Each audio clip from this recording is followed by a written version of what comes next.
meeting is being recorded. Okay. Hello. Hello. Hello. Thought I'd a little pizzazz to it this time. Yeah, I like that, Jack. It was good. Hello, people out there. And welcome. Hey, to how you another- doing? Welcome to Always Strikes Last. Yeah, we're a podcast, I think. It's And us. a YouTube channel, I think. We're a lot We of are stuff. a YouTube channel. Actually, the YouTube channel is doing pretty good. Yeah. I mean, I don't know. But for YouTube, I don't know if for YouTube metrics, it probably isn't doing very good, but you know, I mean, you know, me metrics, it's doing you great. take your time. I Look, want to thank everybody for Miles. helping us get into 1,000 watches. That's a milestone. We just started. We don't really promote it, right? So Look, as they always say, guys, the most towering oak started as a teeny acorn. There we go. Well, everyone out there in the ether, welcome. Thanks for joining us as always. I think we really got to kick things off by welcoming our two newest Patreon members who have made an excellent choice with their lives and a small subdivision of their wallets. Welcome, Yay. Eddie Carando and Scott Hawk. Thank you for joining us in the Patreon community. Thank you so Yay. much, y'all. We appreciate you. No, It really absolutely. does help keep the lights on. Exactly. Apparently, in the server where we have to hold all this stuff. Mm-hmm. Someday we'll have the lights so on that the Discord won't be in dark mode anymore. That's true. Let's not get too ambitious. But you only find out if you're a Patreon. That's how it works. There's the capitalism that we have to throw at you right away. There we go. Sorry for that, but it is part of the deal.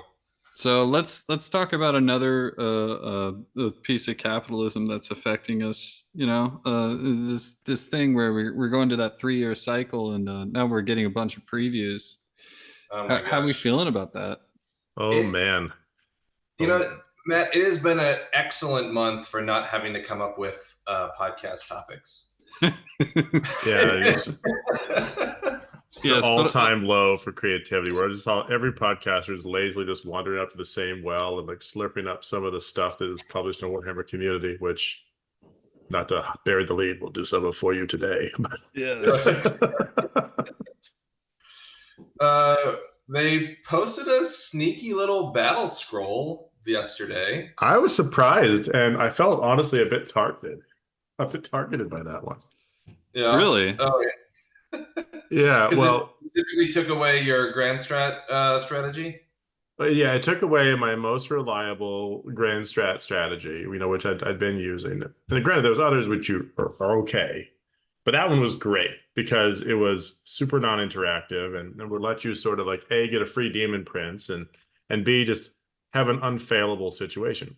Wasn't at risk. You could still turn yourself into a spawn, or you didn't always roll like the 11 or 12, even with all like the things you can do to try it. But that was a cool way to know you weren't going to just be left out of your 3 points. And that's gone now. So for what everyone out there is like, what is Jack talking about? We're talking about the sneaky little FAQ that said the spellcasting savant grand strategy from the current handbook. You have to have your general be both an Andorian locus and on the table. The model you chose for general must remain on the table. So that closes the loophole where you could like spin them off into some safe subrealm and whatever else replace them. It didn't count as being slain when you got your grand strat. Yeah. So YGW. Like what was the problem? Was I the problem? I think you were the problem. I think there were probably some other loopholes that you could. I think there's a mission in Spring the Trap. You could leave them off the table and they weren't slain, maybe, or something like that. Or yeah, that's smart. Like it's like little tricky things. There might have been some other loopholes. Yeah. There's also like mild abuse, right? Like my Stormcast list, I hold them until the 3rd turn and then drop them in and stuff like that, right? Yeah. Sure. I don't know if that was affected. I actually didn't see that FAQ. They dropped it in a weird way. Like I didn't see it initially either. I was super busy yesterday with annoying work stuff, and I only saw the Battlescroll article, and I clicked on the Battlescroll. And I kind of like shrugged my shoulders because it was some points adjustments, and it was some stuff that called out there, like in the main article. But then they didn't mention all these other substantive stuff, which was actually hidden in facts released to the facts page under like the General's Handbook 1 or like the Rules Book 1. Yeah, which is kind of funny. There's another one that came up about contesting objectives and claiming objectives, which maybe change up some Yeah. models. And that was invisible if you didn't go to those things, which were not really promulgated at all. I only know because a friend of the channel, Ryan Muskoff, was calling it out on one of the Discords. So I'm like, oh, this is material to me. Oh, walk me through it. What's the change to the objective play So there? the short version is basically if a unit counts as contesting an objective if they're within 6 inches of the objective, right? That's normal. You get to choose which objective the contesting unit counts towards controlling, but they count as contesting any objectives. So they can contest multiple objectives, but they can only control one objective. Yeah, honestly, I think Okay. it's pretty material because it means like your 60 night goblins don't all of a sudden count as invisible on some other objective because they need to control the other one or for those purposes. They can still body block stuff. This is probably a pretty good change, but So, weird to right, stuff. so they don't Right they can't count they can't count their models towards controlling it, but for like Fountains of Frost or something where the objectives blow up if you have too many units contesting them, those models are still there. They are still contesting it, That makes Absolutely. sense. Well, that's and there's also some as a current Gargants player, there's a lot of battle tactics that involve, am I contesting this? Are you contesting this? Do you control this? And so getting some nice clear verbiage around that was actually pretty helpful. yeah, that's true. I love that it only took a full edition. Yeah. Well, living in the golden age of like 3 months. Just enjoy it. Oh my god. Yeah. Putrid Blade Kings, 2-inch range. Oh my god, what a wild time this is. And some of those points adjustments, Fulmoroid Crushers are only 80 points now, so their stonks are all the way up. You get Bongo Drum Crew out. They are. Who else got away with that too was Sylvaneth. Sylvaneth got some point drops almost across the board. And then my favorite little scary tree pool, the Spite Revenants got 2-inch reach as well. So now you have 2-inch reach on your Mortal Wound throwing on 6s, which is deceptively good for the amount of attacks they throw out. Now you could actually bunch them up and not have to worry about too much. That was a great little addition that I honestly didn't see coming. Rats got kind of punished a little bit just because everybody's leaning into the plague stuff now that they can't do 400 screaming bells apparently. So I saw my plague list go up 10 points. Chariots, burning chariots of Tzeentch, like disciples of Tzeentch, got a really good drop across the board. Sans the Gaunt Summoner, which is a little strange. I just don't run into him that much. So I'm wondering maybe it's must be a different meta that's pushing that around. I don't know, from pretty fun little drops and raises here and there. Nothing jumped out as me as being super like game changing, but then again, maybe it's just the end of edition. Like, we're almost to this one anyway. Kind of thinking. Someone was telling me, I don't know who to give credit to on this, but was telling me that they thought this was a sort of putting a bow on it. For the people who like to go back and play old editions. This is them, trying to put the edition in the best state possible. Or this is what the state of 3rd edition was when we last touched it. Oh yeah, that's fair. It's like, oh, here's your collector's edition of 3rd edition. Best changes made. The one little cynic in me does have to say that there are no Beasts of Chaos in these points lists at all. Oh, they were perfect. Yeah, totally. 170 point Centaurs, amazing. The value just never ends. My poor Furies went up by 10 points. It's almost like someone recognized it might be pretty good. Yeah. Yeah, but all in all, pretty decent across the board there. I think corn going down. Corn went up. I saw that. Did corn go up? Oh, sorry. I was looking at Hedonites. when I Mhm. said Oh, that. Hedonite's going down is kind of nice. There are some small changes there that I think they needed. Like the Lord of yeah. Hubris going to 120 actually fits him in lists. Yeah, yeah. Um, Stuff like that. Yeah, it's just it feels like a balancing of the water, like you guys were saying. Most It definitely. is probably fair. You know, just because we have to throw out one spicy opinion about this, you know, to Hmm. get those headlines, of course. Oh yeah. I'm going to say I think these point adjustments do really benefit one faction. I think Coalesce Seraphon Oh yeah. really good for them. Again, and maybe it's because I was just, playing against a friend of mine, Jeremy, with the tournament I was hosting with this, but like that -1 to wound with more bodies and some of the stuff that got the nice bump seems like Mhm. a really strong move in the right direction for them. Yeah, they tried Croak and Croak a little bit earlier. And I think with all Seraphon lists, they're so wacky left side or right side that if you throw too many points at one thing, it like messes the whole book up for some reason. Hmm.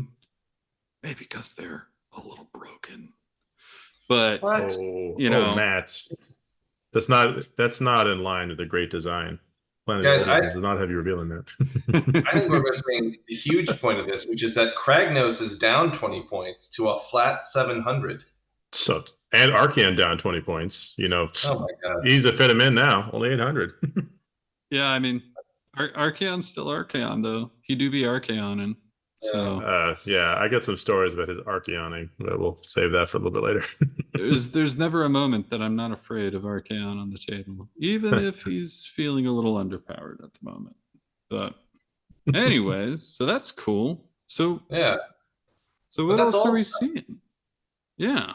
What else are we seeing for this new edition? This Oh this Man. man. this new stuff. We got a new article today on wizardry, which I honestly haven't been able to like kind of absorb. I don't get it.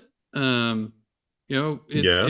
it's almost like when we're looking at these releases, and I feel like we had the same kind of thing watching the uh, the other community of 40K moving over from ninth to 10th, like seeing Mhm. the rules, they're just close enough where you're like, what's going on in the way that they're presented. Hmm. Yeah. We were talking a little bit before the show there, Jack, about how there was clearly some sort of updated style guide at GW for how to write things that has gone into effect between both systems. Yeah, I think you're probably right. I mean, I'm trying to remember who or where I read this or heard this from, but it's something like someone was saying like a Magic the Gathering level of like specificity. They're trying to get into like keywords and how they write things and how they, Mhm. just kind of keep stuff consistent, in terms of like, I mean, geez, about damn time. I Yeah. mean, and I get it, but like, the other day I popped open my third edition book of 40K just to relive the good old days, and I remember how nebulous those rules were. And there's something charming about it, I gotta say. This yeah, kind of Yeah. stuff, it actually confuses me a little bit. I just come from the idea of rules as intended, and I'm sure we've gone down this road a couple of times actually, where I'm like, Mhm. but that's not what it's meant to do when Oh we go yeah. through rules as written. Whereas this kind of stuff, like, there's no way not to get out of it, but it's almost like doing mental gymnastics, just trying to parse what a sentence means. That's very Well, true. And then finding that razor edge, which means it performs in some way based on that Hmm. specificity. but Yeah. also they're showing us all this stuff out of context, right? So like, there's a bunch of sort of proper nouns that your brain doesn't have the information to read yet. Like, all right, I understand power level is something. That's I guess probably the best point, and maybe the Yeah. I'll put a biggest pin in takeaway that, I point. guess. Like if we could just secretly steal the rule book and read it Yeah. cover to cover, I mean, then we if probably have a games, lot more context. we could ask them Actually, for the rule book. it's a good, Hey Uh, guys, good, go good ahead call and out there. send Games, us the yeah, rules. Games Workshop. If you're listening to this, we will not say no to an advanced copy of the new edition. Like Yes, it maybe three won't of them. it won't hurt our feelings. Yeah, like at least one starter box for each of us would be yeah. great. We'll generate one hell of an episode. hour plus long. Yeah. Let's do it. Let's do it. Yeah. Come on, guys. Come on. Let's see. What did I take out of this? The magic episode or magic thing was you pick a lore for your army when you make the army, and everybody knows every spell. I do like that if the lores are awesome, and that's sort of like what's to be determined, right? Like if there's a whole bunch of cool generic lores you can kind of like customize your army with the lore of metal or lore of death or whatever, like they used to have in the magic things, that's great. Because then all of a sudden it opens up like the list building opportunities in a way which was kind of closed off for some of the wizards, depending on what they happen to have in their book. Sure. Yeah. And I think they make the point of, you don't need to remember which of your wizards has Hand of Gork, or whatever. Yeah, they which all that is have cool. Hand of Gork. That's very cool. They all have Hand of Gork. I mean, it does stop like that 3-card Monty or like which shell has the ball under it kind of problem. If someone like has a wizard and you kind of forget which one they said was that wizard, and then they cast the blizzard on you with a spell, it's like, okay, that's streamlines. Yeah. Yep, that's definitely caught me out a couple of times. Yeah. And then the other thing was it sounded like there would be spell lores that are related to endless spells. So certain spell lores would give you certain endless spells as opposed to having to pay for them. Oh, I really like that. It's like if you're going to be deep into the primal magic of Gur, maybe you get like the Gnashing Jaws, but you can't just randomly a la carte select the Geminids of Olgish if you're not doing light magic or shadow magic or something. Yeah. That feels a little bit more balanced. Some of the, I'm always back and forth on endless spells, but I hate magic in general. Anything that's left up for me to roll dice and then have somebody beat my dice to stop my dice is usually a bad ploy. That actually, like some of the combinations that were coming out, I get the magic card combination style of play, that competitive style of play, but some of it just got to the point of being obnoxious. Like, well, you mean like the techless hero phase, that kind of what you're thinking of, or something? No, like that, like think all wrote like surfing around, or like Durthu surfing around, and then with like Laoshan, the yeah, and then or is it somebody would surf around with the mirror and then shoot something somewhere else, right? Stuff like that. Just weird stuff, I do hear you, Matt. I do hear you, but I know everybody loves their combos. Incredible counter argument. I think it's super succinct. Ready for it? Yeah. 3 words. Combos are fun. Yeah. Cool. Awesome. I know they're fun. Some people love their combos. I prefer to drudge my way through in the most painful way possible in a game. It's also fair. It's also fair perspective. I am a Beastman player. I am a long time Beastman player. I'm used to the pain. Well, Matt, I think as a Beastman player, someone who's used to accruing points for summoning, although I guess not in the most recent book, but sadness. The new priest, guys, we're gonna. Oops, sorry, go ahead, Miles. Go ahead. Instead of just rolling a 3-up and see if your prayer goes off, you roll a d6, and that gives you prayer points, and then you can cash them in, and the prayer points accumulate over time. So way less unreliable in some ways because the gods are somehow less fickle in 4th edition Warhammer. Yeah, no, it seems like if you still roll a 1, you get hurt, but or you lose the blessing or whatever. But but you're chanting, and it may come this turn, it may come next turn, but you're gonna get there. Interesting. That's fair. It's the amount of faith that you pile up, right? Mm-hmm. Yeah. It's nice to really differentiate the two systems. Yeah. Like prayers are weird, right? Prayers are either over the top in the case of Khorne, or sometimes it feels like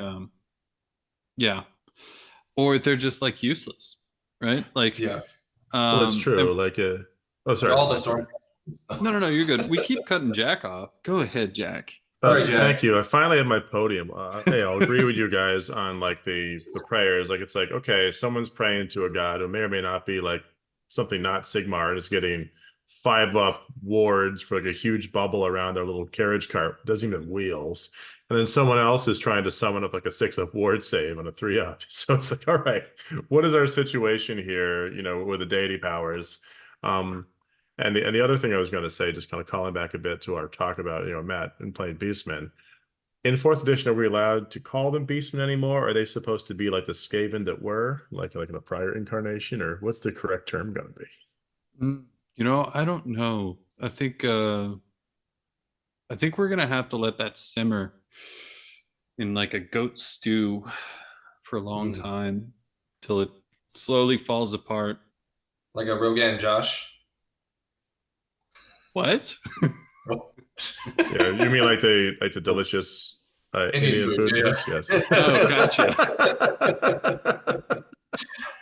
See, everybody else has had more time to be awake. This is the multi time zones catching up with us here. That's true. I mean, it's also possible that my joke wasn't as funny as I thought it was. So, rarity, but it happens. I liked your joke. I dug it. But as far as beasts go, right? They're all just squares now. That's all they are. They used to be cool. Now they're just squares. Yeah. You want the worst joke? I'll drop it for you. How about that? There we go. I'm gonna lower the bar. They're listening to that old John Mayer album, Run for Squares. I actually never got into John Mayer. I won't lie. I know he's an amazing guitarist. He's an old world kind of vibe now. Yeah. The mayor that was. Oh man, we're on a roll today, guys. Yeah. Thanks for stopping by. Yeah. So silliness aside, maybe, and back to some of these edition changes we should talk about. Yeah, really interesting stuff in the Magic and the Priors, but then there's some good like meat and potatoes ones from slightly staler articles, right? Like, hey, within 3 inches, you're in combat. Cool. That's real different. Like some people are gonna get major stonks from that in theory that we don't know the rest of the rules context. Like I was happy for my poor Chaos Warriors. You can finally like fight a block, pretty easily. I think for me, it's a little bittersweet. One of the, I loved the tactics in the pile-in phase, in the fight phase specifically, right? Charge phase to fight phase is probably the most fun phase for me in Age of Sigmar, because that's where you can really dictate combats, dictate your opponent's reach, etc. And this kind of I understand the reasons for it. I think we do lose a little bit of like tactical depth, especially in the one phase of the game where it's back and forth, back and forth, back and forth, right? I actually think, Matt, there's a really interesting change to the pile-in phase move that actually really cleans that whole thing up and makes it really interesting. Lay it on me. I don't know if you read the change to pile-ins. Lay it on me. So if you're in combat, each model can move up to 3 inches. You pick a target that's going to be your pile-in target. That's somebody who you're in combat with. And each model, so you just pick one. Doesn't have to be the closest enemy unit. Just you pick one. And each model in your unit can move up to 3 inches and can't end further away from the target. Right? So I think so if you're in combat with 2 or 3 units, you can pick you can sort of shift your combat away from one unit. You're not allowed to leave combat with them. You're not allowed to be more than 3 inches away from them, but you can really shift away from them, or you can shift towards a single target in a way that you really couldn't before. Right? Like if you had a model that was stuck, he was stuck. You couldn't possibly take him away to go fight somebody else. Yeah. No, I mean, and then if you're not in combat, you get to move 3 inches in any direction. So if you charge and somebody else, killed yourself out of combat, or you impact hits yourself out of combat, and you all of a sudden you can go wherever you want. The world's your oyster. Yeah, instead of the closest enemy unit. I mean, so I can see that for like hopping back on an objective if you overshot. Now that objectives are very small as opposed to the 6-inch ones, like that's cool. I do again, we're not seeing all the rules here. So like That's the true. target unit, does that mean you can only fight the target unit? Or No, the no. majority of That's your models have to fight the target unit? Is there something in there? And this goes back to me just being like, okay, the way these are written, it's like, okay, what is the implication here? Ah, goodness. Rules is Yeah. written versus rules is intended. These are always going to mess with me, especially with new editions. That's very fair. I mean, gotta be an interesting time, but again, we just need that preview copy of the rule book to Yeah. reasonable couple months early. Yeah. James Workshop, get on it, James. James will come through for us. I have Right. little doubt. admin@alwaysstrikeslast.com. You can just email us. We'll sort you out with the details. Yeah, Yep. yeah. Just send it our way. Send it our way. Oh my god. I guess that's the other piece that's probably top of mind. Command points. That's a thing. Oh yeah. Yeah. Absolutely. What happened with command points? Well, they claim they're going to have a stricter command point economy, right? For one, it's like not a lot of ways to get more. Like I think you get 4 for the whole battle round. Each person just gets 4. And that like the only way to get an extra one is either to be the underdog, which is like a not having as many victory points to keep things close, or to be the person who didn't take any auxiliary units to get outside of like the battle regiment structure or whatever they're trying to put together. So like pretty tight band, and they're all interesting, and there's more stuff to do now than even before, even from those previews. So I imagine you take those things plus whatever they start putting in like the battles, tomes, people are going to be thirsty for these things.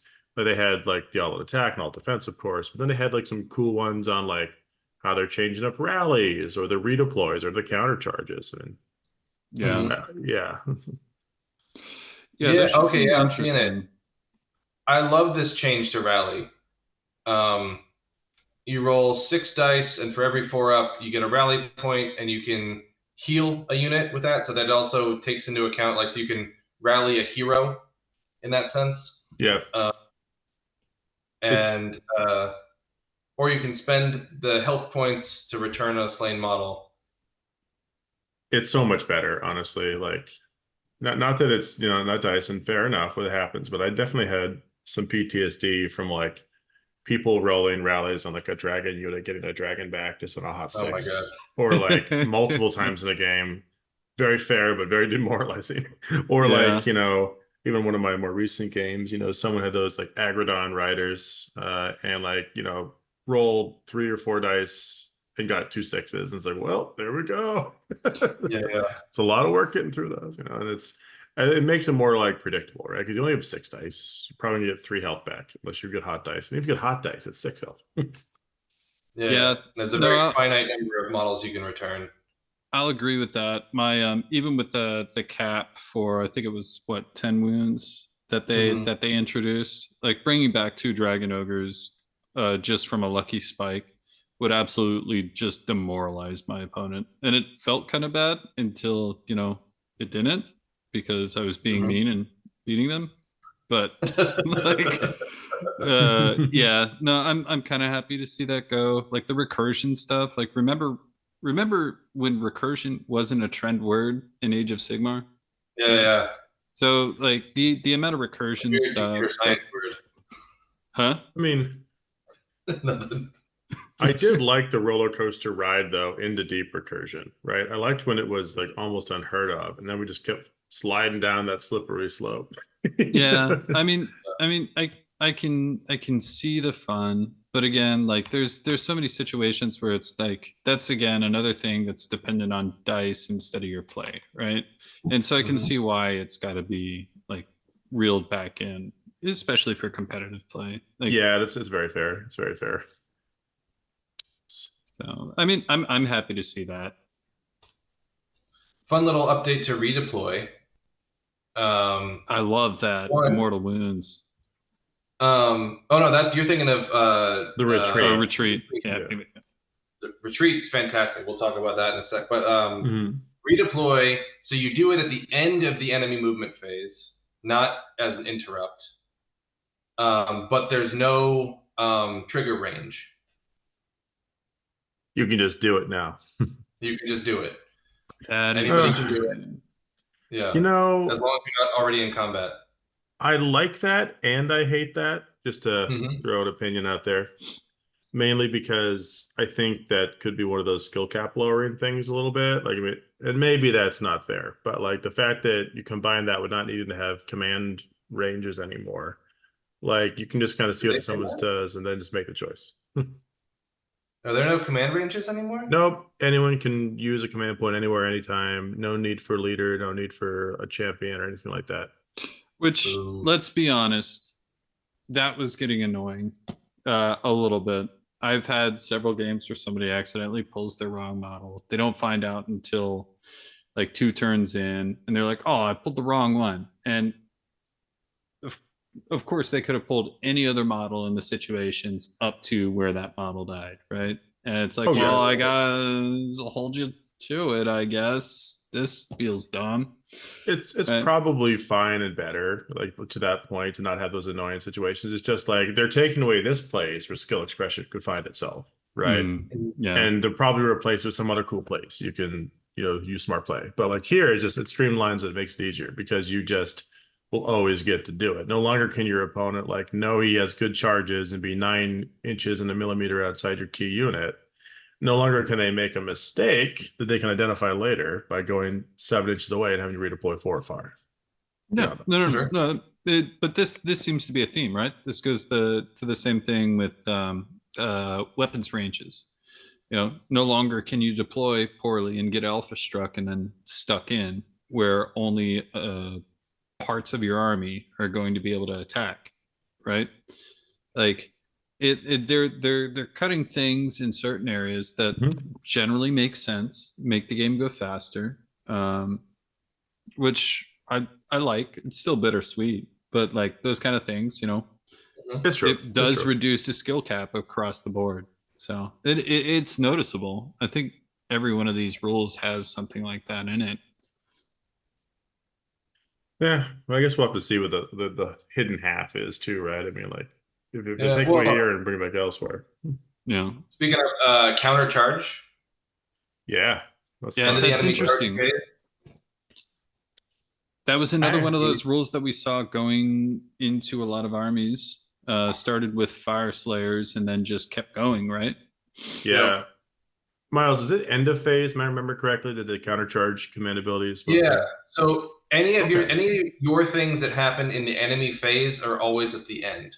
So maybe we answered our own concern here. Here's a place where skill expression just came back into the game because you can choose the countercharge and you can even move units to be screens against a countercharge Mm-hmm. because it Right. is Exactly. non-interruptive. Okay, Yep. so all is not lost. Whew. All is not lost. It's just different, and we're gonna Yeah. have to navigate, right? Hmm. I do want to point this out. I know I already talked about it, and I told Miles I wouldn't go too deep into it, but I just want to point out this one rule. And of course, I closed the window.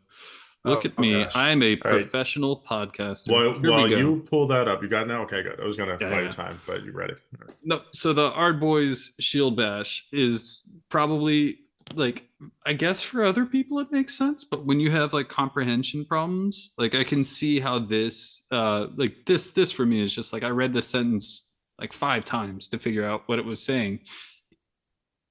Pick an enemy unit in combat with this unit, and that charged this turn to be the target. Like that does not make sense to me. Not a great sentence. Like these kind of rules I'm a little afraid of, because it's going to be like it's almost legal speak in a way where it's like, wait, is there something there? Is there something there I'm missing? Am I doing this incorrectly? Right? That kind of stuff. I am a little worried that's going to be the problem for people who are not generally good with their legalese. Yeah, yes, that might be a challenge. I could see that for sure. Oh, Um, we jumping all know around I a little don't bit. read good, so I'm just saying I'm not the best redder. No, that's fair. I can definitely see that being like a sort of a challenge. Like closely, weirdly worded abilities is going to give people like all sorts of troubles. Yeah, Mhm. yeah. It Uh, all in all, so far it's been good. So I'm happy about it. But you were gonna say something, Jack?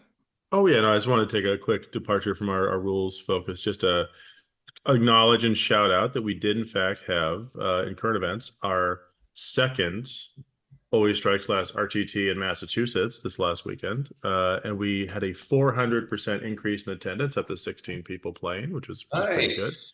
Yeah, Very nice. Yeah. Now the shout out the winners here. One of our new Patreon members, Eddie Carando, got first. Second was Nice. Adam Weinstein. Third was Mike Flynn. With Best Painted with Jeremy Williams, and some Smoking Boots for Jameson Alcorn, who is also a great guy and great sport. Hey, Smoking Boots is a good reminder in and of itself to keep playing. It's a fun time. I myself had a chance to jump in just to make the numbers even and bring kind of a spoiler list I brought, which was like Archeon, 2 units of 3 Vanguard, 1 unit of 10 Nurgle Chosen, and 2 units of Furious. Like, all the fun weird. Real silly. Gotta have your fun. Yeah. So I got to see some of these guys in action. We've actually got we've got an Emerald City Open coming up this weekend that I finally just finished terrain for.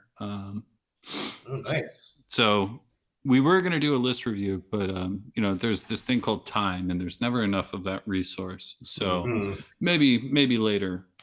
But yeah, excited for that one as well. We're gonna be doing some fun work. Also, another ASL tournament coming up. Hopefully, stay tuned, people. But it should be in Tacoma. So, see, we're everywhere. Soon enough, there might be one in the Europe, or at least on an island adjacent to Europe. Nice. There we go. We're in the Europe. An isle. Is it an isle? Very technically in the Europe. It's actually a very contentious thing to get wrong there, Jack. I like either Matt can edit it out, or we can leave it in just to stir the pot. That's fine. Yeah, let's just blame it on Murica. Let's just call it Muricanisms. All right, we know. No, we're absolutely in the Europe. But yeah, no. As soon as I can get some time back, that would be great. I know. Dave from Team Ireland has been running learn to play events and 1,000 point the Sigmar scrap at Underworld Gaming for people to get to learn to play, and those are going to continue in the 4th edition. And then I'm going to play at a Old World tournament. Sorry, it's not a tournament. It's a narrative gaming day, where we play 3 games of match play Old World. Is it just disguising a tournament? Because it sounds like a tournament. Yeah. This guy, he's very anti the word tournament, and like, fine, whatever. A safe euphemism for trying your hardest to beat your opponent as many times as possible, so you get a prize and recognition. Yeah. I mean, I'm just gonna come out and say it. The forums for Old World have already descended into the, is this the best magic weapon to destroy my opponent? I have it on this one list. So like, I get it. I'm right there with you, bud. I haven't even played a single game of Old World yet, but like, I'm looking forward to doing so at some point. I have full armies. I've got my 1,500 points of Dwarven Mountain Holds. Ready to go. I'm sitting here on 4K of elves and of wood elves, and just like seeing that they're like one of the big bads right now, and just going, don't feel like that walking into that. Yeah, I can see you got to be really, really good with them to do anything useful. So don't worry. That's the worst situation when you walk in with the army. Everyone thinks it's just an auto win, and like you're like that guy for bringing it, and then you lose with it. I mean, that's kind of my MO, right? So I just found it funny, like both with Old World and with Horus Heresy. Like I found myself the owner of a lot of Contemptor Dreads in Horus Heresy, which are apparently like the, like wag of the finger to you. And I'm like, I just like Dreadnoughts, man. I've played this game like maybe 3 times in 2 years. Let me have my Dreadnoughts. Yeah, no, my my goal for this old world cool dude gaming event is to consistently progress the game state in a reasonable time frame and with reasonable accuracy. That's gonna be so much fun. Yeah. Just the act of trying to do that is probably half the game. Like just the keyword salad. Exactly. To navigate that. What is Maybe the that next is the best thing to do? aspiration. Like, oh, it's scary enough. My goal is to play a game accurately and within the time frame. The bar is not the highest, but it's the best bar you could choose, Miles. I'm going to beep and boop, but I would like to beep and boop correctly. That is the only goal. No errors. Exactly. We'll take it. We'll take it here. We should shout out my friend AJ, who lives down in Enniscorthy, has set up a podcast called Rank and Flank for fans of the old world. It's quite good. It's from the guys who brought you Dimensional Cascade way back in the day. So nice. you were that, yeah. So very cool. Very cool. Everyone take a moment to check that one out for sure. Absolutely. Yeah. So how we feeling? We've got a bunch of phases in. You know, they saved the magic for Friday, which was interesting. Yeah.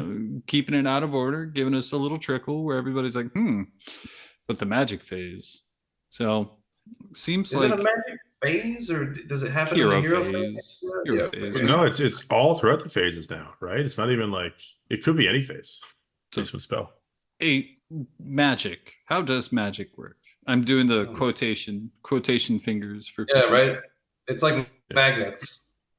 Yeah. How does work? Right. It's such a big part of the game. Comes right back to magic. Yeah. It kind of feels like this is pretty imminent. We're getting to the point where, you know, our test is coming up, and it's gonna be real interesting. I mean, alluding to what's ahead in this article stream, we got a bunch of the phases down, maybe more of those, but I think they also said they're gonna give us faction articles for like each of the factions between now and launch to kind of give like a little flavor preview.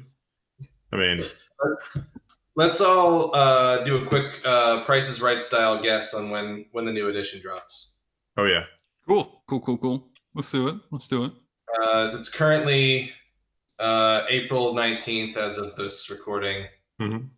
And we just got the Supreme Sorceries article. I'm thinking, last week of May feels too early. I'm going to go second week of June. You're thinking for the release of the edition? Yeah. For you can buy the book at the store. You can buy the book in store. Oh, I have a different prediction. I think it's going to be Saturday, July 20th. Ooh. Mine is entirely dependent on one thing, and that is it's going to be 2 days after lists were submitted for the U.S. Tacoma Open, the Warhammer tournament. 2 days after lists for, you know, 3rd edition have been submitted, we'll have the new book ready. So everybody has to remake their lists. That's going to be my guess. Worlds this year is still in 3rd edition, so you know I'm trying to read these articles and not get too excited because I have to keep my head in the game. Yeah, that seems sort of like the trick, right? We're not quite there yet. There's still potential tournaments and fun things if we can manage to find the time to attend them between now and the new world we're in, and some potential spicy stuff to be dealing with in the soon-to-be game that was. The game that was, indeed.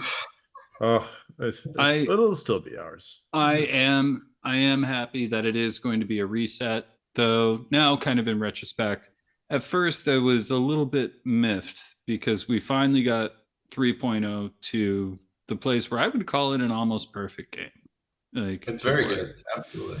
The tightest Age of Sigmar has ever been, right? And to have like a 4.0 come out and change rules mildly, but still be able to use the books would mean that we'd have the same problems of the old books. and then new rules to master on top of that. Mhm. So it feels good to have a full reset, even though I have every book now turning into the most expensive paperweight ever. But it's gonna be fun once we get the reset to figure stuff out. That will be true. very fun. And it goes with like kind of the, every 3-year tithe that we all expect. When we buy these books, we want the physicality of it. We tell ourselves they're collector's items, and then this happens. But we still enjoy ourselves, and probably it's better to have a fresh game than a stale game. That is true. Very true. Mhm. Yeah, no, absolutely. I think we'd honestly get tired of it if Mhm. stuff didn't come out and change the meta around. So I true. sure am tired of Blizzard, I'll tell you that. Never look. That is sacrilege to the ball of the black and snowflake. Don't make them come over there. Anytime. I'll just teleport around. You'll never see me Well, because I'll be teleporting. Before the Blizzard discussion devolves, I think it's come to a good place. I agree. Absolutely. I'm not going to say anything more on it because I know we're about to end, and I'll maybe bury this one into a teaser for the next episode. But I got one thing to say about everyone who's going to be playing competitively in the next couple months where this happens, and it's just this: Wilder Fiends. Wow. There we go. Talk more about that later.